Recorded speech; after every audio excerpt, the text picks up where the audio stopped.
Hello guys, and welcome to another tutorial video. And in this short tutorial video, I'll be showing you how to change your MetaMask account name. It's easy to get this done. All you need to do is simply open up your MetaMask app, and once you've opened up your MetaMask application, once it's opened up, make sure you have properly set up your account, like saving your secret phrase, getting your password correct, as before you can change your account name and the rest. All you need to do to change your account name once MetaMask opens up is click on the three-dotted icon and click on edit account name. So once you've clicked on edit account name, your address would be shown, not in full. All you need to do now is give it a name like wallet 3 or something similar.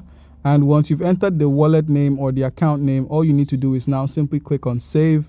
So once you've clicked on save, you'll see that your account name change has been approved and has been saved. So guys, that's how you can easily change your account name. Do comment down below if you have a question and you'll be given an answer. Thank you.